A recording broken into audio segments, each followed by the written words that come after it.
Ay, kasi dito ko mga fashion dito. Tara na, maghanap tayo ng pwede natin pang-ukay.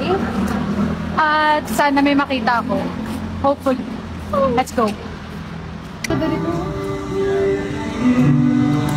Nandito na kami. Sobrang nakaka-overwhelm. Sobrang laki. Kailangan na natin maghanap ng corset. Ate, saan po yung may mga corset kayo? Sa taas. Guys, let's go. Akit na tayo. Ito daw mga corset.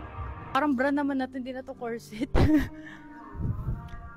May mga pants din. Sige, simulan na nga lang natin sa pants. Ang dami oh. Dapat makahanap muna ako ng corset no? Tsaka ako babagayan ng pants.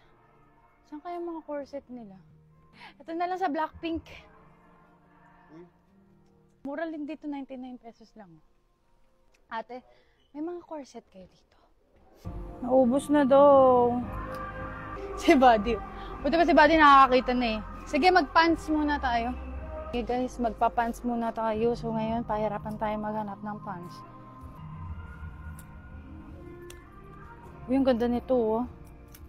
An eternity later. Pag wala ka na pili, magdidilim talaga paningin mo. Dami na kami. Ito yata, ito mga gustong shirt ni Daddy oh, kasi Pulderoy. Salbahe ka.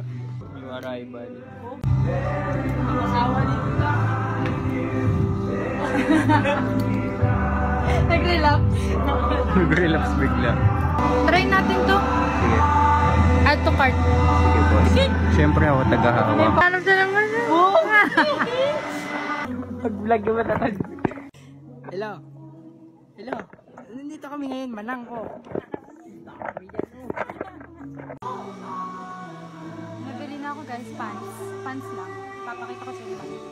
Boss! Naman ka naman yan, boss? Ang ganda na naman, boss. Nakakita na naman oh. Siya talaga yung magaling mag-ukay-ukay. Yun ang na-realize ko. In-game si Buddy. Oh, sige. Oh. So guys, na-realize ko lang sa aming ukay-ukay. Nakakapagod. Ang laki nitong Fashion Depot. Like, nakaka-overwhelm. Tulad ko, pants kasi hanap ko. And ang daming section ng pants. So, hirap na hirap ako maghanap kung anong pants yung magugustuhan ko, matatypan ko. Although, nabili ko naman yung pants kanina.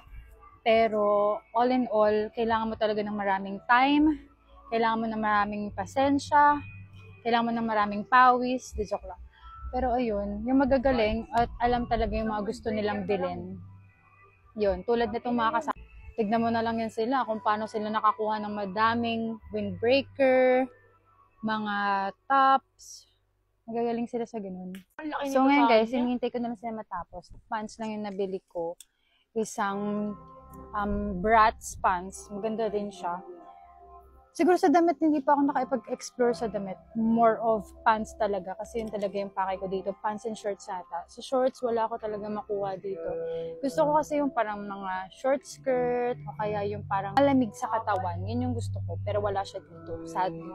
Ayan guys, yung dalawa, grabe oh. Grabe. One to sawa talaga ang pilian nila dito. So mamaya papakita ko na sa inyo yung mga nakuha nila. Sobrang mura lang nung nakuha nila.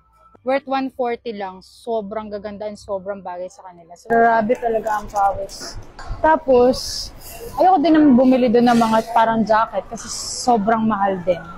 Parang nasabi na rin yata yun sa mga review dun sa Fashion Depot na may kamahalan din sila. Kasi pants talaga yung hinahanap ko eh. Nahirap talaga. Pants and shorts. Sobrang init doon. Dapat meron kang portable electric fan na nakatutok lang lagi sa'yo. Alam mo ba na ako lang dapat ang pupunta sa ukay-ukay para mag-shopping. Pero ang ending, sila pang dalawa nakabili ng kanila. Silipin din namin yung iba't ibang ukay shop pa na nadaanan namin papunta dito sa Chowking.